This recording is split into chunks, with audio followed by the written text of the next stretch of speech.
It's distressing for someone like me, a former serviceman who was in the mob for 8 years, to see what's happening to the British Army, well, the British military as a whole. The British military is an institution so formidable that the only way to destroy it is from within, and that's what's happening.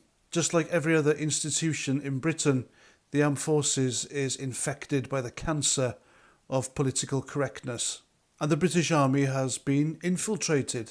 It has been infiltrated by socialist indoctrined students from extremist left-wing universities who have joined the army, joined the armed forces via Sandhurst, and brought their particular brand of poison with them. And that's now spread through every branch, every corps, every regiment, every battalion, every squadron, every battery, and every rank in the British military, not just the army. Now, I could see this creeping in just before I left in 2005, and there were many concerns even back then that this sort of thing would do the army no good whatsoever. Hardened soldiers in regiments famed for speaking their minds were now too scared to say anything.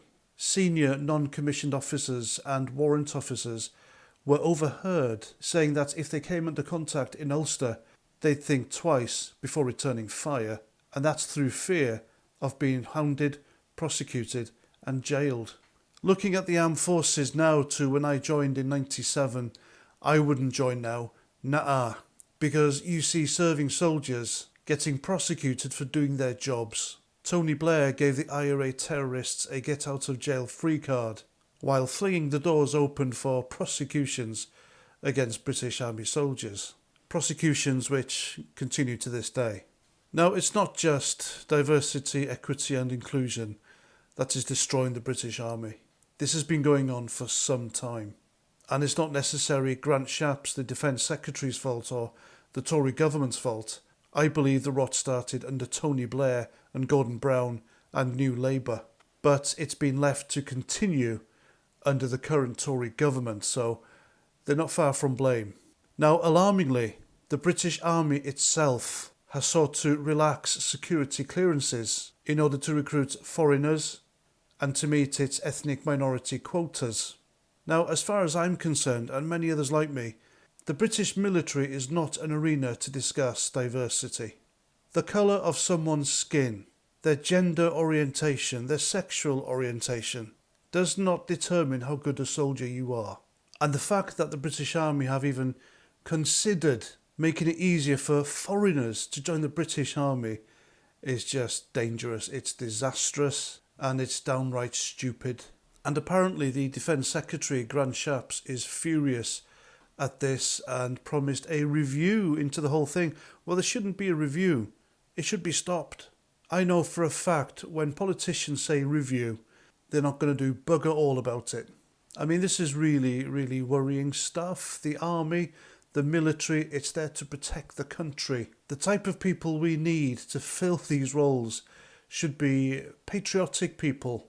People who are willing and understand that they have to take a life in order to protect the nation. Their job is to close in with and engage the enemy. But thanks to the British Army now being compromised, I firmly believe if the Russian army parachuted onto this island, then there's absolutely not much, at least, that the British military can do about it. And again, for the upteenth time, I'm going to mention Yuri Bezmenov, the Soviet defector who... There's a video on YouTube where he explains how countries are infiltrated, institutions are infiltrated, and slowly but surely they teach that patriotism is a bad thing, and the whole country is weakened to the point where it cannot produce resistance to an invasion. And I think we're at that point. We have one of the smallest militaries in the world, and we are weakening it even further by forcing it with diversity, equity and inclusion nonsense. Did you know, folks, there are 90-odd diversity officers in the Ministry of Defence, and they're on something like 60 grand each. And these are the people, folks. They are like civil servants. They don't even have military background. They're the people behind the ridiculous extreme right-wing indicator chart. They were the people behind the awful woke belonging adverts. And they were the people behind the equally crap poster campaign where the army wanted snowflakes and millennials. Now, when I joined the army back in the late 90s, I had a huge form to fill. The paperwork was massive, and only once did I have to tick which sex I was. But now the whole thing is geared up around pronouns, diversity, inclusion, understanding, and nothing about if you're the right person for the government to issue you a rifle with.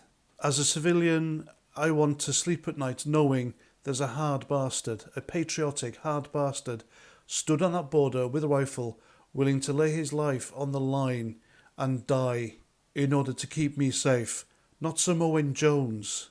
But it seems this is what the British Army now want, people like him. If Owen Jones or some ruffian from a council estate were both captured by the enemy, who do you think would squeal first? Exactly. It wouldn't take much to make Owen Jones cry, would it? Being a soldier is more than just a job. It's more than just a career. It's a state of mind. You will have to do unspeakable things to the enemy in order to keep your people and country safe. You have to understand that, and you have to be willing to do that and to accept it could happen to you. And most of us back then, a good whopping great majority of us, we understood that. And that is why the British Army back in the day was bloody brilliant, unlike now.